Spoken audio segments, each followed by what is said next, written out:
बँकेने पैसे खात्यातून कट केले किंवा आधार लिंकिंगचा प्रॉब्लेम त्या ठिकाणी देत आहे, लवकर करत नाही, खातं उघडून देण्यामध्ये टाळाटाळ करत आहे, खातं मनानेच बंद करत आहे, तर कुठे करायची तक्रार, काय आहेत खातेधारकाचे अधिकार ते आपण पाहूयात। बँक खातेदारांचे विशेष 10 अधिकार। रिझर्व्ह बँकेची सूचना। बँकेत खातं असेल आणि बँक काम करण्यासाठी टाळाटाळ करीत असेल, कर्ज देत नसेल, NEFT RTGS करण्यामध्ये उशीर करत असेल, ATMचं ट्रान्झॅक्शन झाले पैसे आले नाही, तक्रार घेत नसेल, काही त्रुटी काही शंका असेल, तिचं निरसन होत नसेल, तर तुम्ही बँक खातेदार म्हणून तुमचे कोणते अधिकार आहेत हे तुम्हाला माहिती करण्यासाठी रिझर्व्ह बँकेने तयार करण्यात आलेले banking codes and standards board of India यांनी त्या ठिकाणी एक सूचना जारी केलेली आहे आणि ज्या माध्यमातून ग्राहकांना खूप सारे अधिकार देण्यात आलेले आहेत। बऱ्याच वेळा बँक कर्ज द्यायला टाळाटाळ करते, योजनांची माहिती देत असताना अडचणी येतात, उशीर बऱ्याच वेळा होतो, पण आपल्याला आपले अधिकार माहिती नसल्यामुळे आपला यामध्ये वेळ जाऊ शकतो। त्यामुळेच आज आपण बँक खातेदारांचे बँकेसंदर्भात कोणते अधिकार आहेत ते रिझर्व्ह बँकेने तयार केलेले आहेत त्याविषयी आपण माहिती घेणार आहोत। ज्यामुळे तुम्हाला तुमचं एकही बँक खातं असेल, कुठल्याही बँकेत असेल, तर तुमच्यासाठी हा व्हिडिओ फार महत्त्वाचा असणार आहे। त्यामुळे हा व्हिडिओ लक्षपूर्वक तर तुम्ही पाहाच, पण तुमच्या मित्रांना फॅमिलीमध्ये हा व्हिडिओ देखील शेअर करायला विसरू नका, कारण की कोणाला ना कोणाला त्याच्या आयुष्यात एकदा तरी बँकमध्ये जाण्याची वेळ येते आणि तिथे त्याला हे अधिकार माहिती नसल्यामुळे बऱ्याच वेळा त्याची गैरसोय होऊ शकते। तर चला तर मग टाइमपास न करता सुरू करूयात हा व्हिडिओ आणि घेऊयात ही नॉलेजेबल माहिती। पण तत्पूर्वी चॅनलला नवीन असाल तर जरूर सबस्क्राईब करा। पहिला जो अधिकार आहे जो म्हणजे बँक खातं उघडण्याच्या संदर्भात आहे। बँक खातं उघडताना पत्त्याच्या बाबतीत थोडीशी गडबड असते, पण आता कोणतीही बँक फक्त तुमचा पत्ता स्थायी नसल्यामुळे देशात कुठेही राहणाऱ्या भारतीय नागरिकाचे खाते उघडण्यासाठी कधीही नकार देऊ शकत नाही। म्हणजे तुमचा पत्ता स्थायीच असणं गरजेचं नाही। उदाहरणार्थ तुम्ही एखाद्या खेडेगावात राहता, तुमचा आधार कार्डवर पत्ता तो आहे, तुमचा सर्व पत्ता तो आहे, पण तुम्ही काही कारणास्तव मुंबईला आले, पुण्याला आले किंवा सोलापूर इकडे कुठेही जरी गेले, तर तेथील सोलापूरमधील जरी बँक असेल तर तुम्हाला तुमचं खातं उघडून देणं त्या बँकेला बंधनकारक आहे। आपल्या राज्यातच नाही, देशभरात कुठेही बँक खातं उघडून देणं हा त्या ठिकाणी बँकेचं आपलं स्वतःचा अधिकार आहे। दुसरा जो अधिकार आहे त्यामध्ये कोणतीही व्यक्ती कोणत्याही बँकेमध्ये NEFTच्या माध्यमातून 50,000 रुपयापर्यंतची रक्कम कोणत्याही इतर बँकामध्ये जमा करू शकतो। 50,000 रुपयाची NEFT तुम्ही कोणत्याही बँकेतून कोणत्याही बँकेत करू शकता। विशेष म्हणजे त्यासाठी संबंधित बँकेमध्ये त्या व्यक्तीचे खाते असणं गरजेचं नाही। तुम्ही कोणत्याही बँकेत जाऊन कोणत्याही बँकेमध्ये पैसे ट्रान्सफर करू शकता, तिथे तुमचं खातं असलंच पाहिजे असं अनिवार्य नाही। तिसरा, आता चेक कलेक्शनच्या बाबतीमध्ये बँकेकडून दिलेल्या वेळेपेक्षा जर जास्त वेळ लागल्यास ग्राहकांना भरपाई मिळण्याचा अधिकार आहे।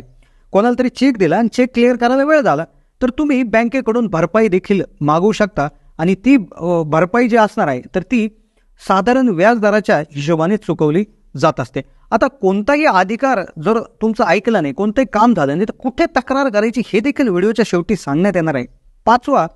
चौथा जो अधिकार आहे, जर एखाद्या व्यक्तीने बँकेमधून कर्ज घेतलं आणि त्यासाठी काहीतरी सिक्युरिटी किंवा गहाण काहीतरी ठेवलं, तर या प्रकरणामध्ये पूर्ण कर्ज फेडल्यानंतर 15 दिवसाच्या आतमध्ये जे काय गहाण ठेवलेलं आहे, जी सिक्युरिटी दिलेली आहे, ती परत देणं ही बँकेची जबाबदारी आहे।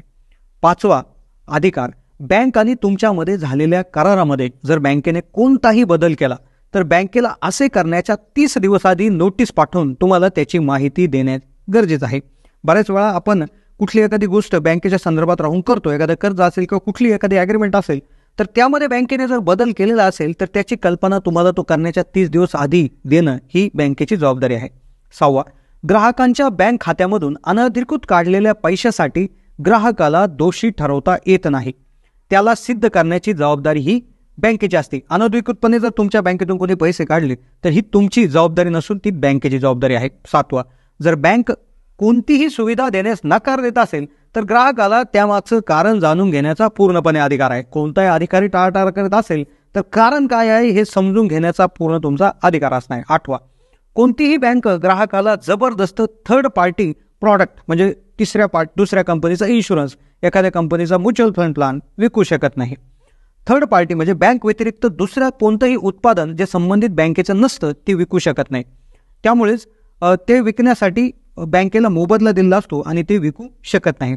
9वा, ग्राहकांची खाजगी माहिती म्हणजे बँक बॅलन्स, काय गहाण, काय तारण किंवा ह्या ज्या गोष्टी आहेत, खाजगी गोष्टी गुप्त ठेवणं ही बँकेची प्रमुख जबाबदारी असते. बँक तुमची खाजगी माहिती तुमच्या संमतीशिवाय कुणालाही सांगू शकत नाही. 10. बँकेला ग्राहकांना दिलेल्या अधिकारांचं पालन करणं आवश्यक आहे. ग्राहकांच्या तक्रारी सोडवणं हे बँकेचं काम आहेच. 12. कर्जाच्या संबंधित सगळ्यात मोठा अधिकार. बऱ्याच वेळा कर्ज नाकारला जातो. बँकांना कर्ज नाकारण्याचा अधिकार जरी असला तरी ते कर्ज का नाकारलं आहे याचं लेखी उत्तर ग्राहकाला देणं हे बँकेला अनिवार्य आहे. आता ते जर तुम्हाला दिलं नाही किंवा काम ऐकलं नाही तर तुम्ही कुठे कंप्लेंट करायची किंवा कुठे तक्रार करू शकता ते आपण माहिती घेतोच आहे. पण तत्पूर्वी अजून 2 नियम जाणून घेणं गरजेचं आहे. अधिकार. 13. जर तुमच्याजवळ जुनी किंवा फाटलेली नोट असेल तर ती तुम्ही कोणत्याही बँकेतून बदलून घेऊ शकता. नोटा बदलून देण्यासाठी बँक तुम्हाला नकार देऊ शकत नाही. 14. बऱ्याचदा काय होतं, ATM मध्ये आपण पैसे काढण्यासाठी जातो. ATM आपण घालतो, पैसे टाकतो, पासवर्ड टाकतो, पैसे येत नाही, पण आपल्याला मेसेज येतो की तुमचे पैसे कट झालेले आहेत. मग आता पैसे कापल्याचा मेसेज आला आहे. मग बऱ्याच वेळा 99% वेळा असे बँकेकडून हे पैसे रिफंड केले जातात. पण बऱ्याच वेळा कस्टमर केअरला किंवा कंपनीला मेल करून बँकेला मेल करून तक्रार दाखल करावी लागते. परंतु रिझर्व्ह बँकेच्या नियमानुसार ज्या दिवशी तुम्ही तुमचं ट्रान्झॅक्शन फेल झालं म्हणजे पैसे आले नाही याची तक्रार दाखल करता त्यानंतर 7 वर्किंग दिवसामध्ये जर तुम्हाला तुमचे पैसे मागं मिळाले नाही तर त्यानंतर प्रति दिवस 100 रुपयाच्या हिशोबाने तुम्हाला बँकेमार्फत दंड हा बँकेकडून मिळत असतो. त्यानंतर आता मग यामध्ये तुम्ही आता जर तुमच्याबरोबर जर घडलं पैसे हातात नाही मिळत आणि तुमच्या अकाउंटमधून पैसे कापले गेले तर सर्वप्रथम तक्रार दाखल करा. ज्या बँकेने तुम्हाला कार्ड दिलं त्या बँकेच्या कस्टमर केअरशी संपर्क करा. मग तुम्ही कोणत्या ATMमधून ट्रान्झॅक्शन केलं या फरक पडत नाही. फेल ट्रान्झॅक्शन होणे, अकाउंटमधून पैसे कापले गेले, 7 दिवसाच्या आत तुम्हाला रिफंड द्यावा लागेल.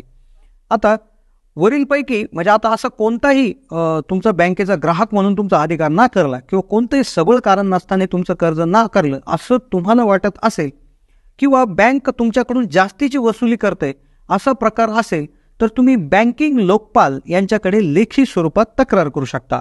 बँकिंग लोकपालचा पत्ता बँकेच्या दर्शनी भागात लिहिलेला असतो. तसेच रिझर्व्ह बँक ऑफ इंडियाच्या वेबसाईटवर याची माहिती तुम्हाला मिळू शकते. तक्रार पहिल्यांदा बँकेच्या शाखा अधिकारी यांच्याकडे करावे. जर तिथे समाधान झाले नाही तर बँकेच्या विभागीय कार्यालय तक्रार करावी. तिथेही समाधान झाले नाही तर बँकिंग लोकपालमध्ये तक्रार करावी. तर अशी पद्धत तक्रारीच्या संदर्भात असू शकते. तर बँकेच्या संदर्भात आपण 13 ते 14 हे सामान्य ग्राहकाचे अधिकार बघितले, जे सर्वच म्हणजे तुमचं बँक खातं असेल तर हे अधिकार तुमचे असतातच. त्यामुळे या अधिकारांविषयी माहिती आपण देण्याचा प्रयत्न केलेला आहे. तर नक्कीच तुम्ही या अधिकारांवाईजच त्या ठिकाणी बँकानुसार काम आपलं करून घेणं अपेक्षित आहे. तर अशा पद्धतीनं आपण याची माहिती घेतलेली आहे. तर कशी वाटली माहिती कमेंटच्या माध्यमातून कळवायला विसरू नका. चॅनलला नवीन असाल तर सबस्क्राईब करा. जास्तीत जास्त लोकांना हा व्हिडिओ शेअर करायला विसरू नका. आणि अजून कुठल्या पॉईंटवर तुम्हाला व्हिडिओ आवश्यक आहे तेही कळवा. आम्ही लवकरच त्यावर व्हिडिओ घेऊन येऊ. धन्यवाद.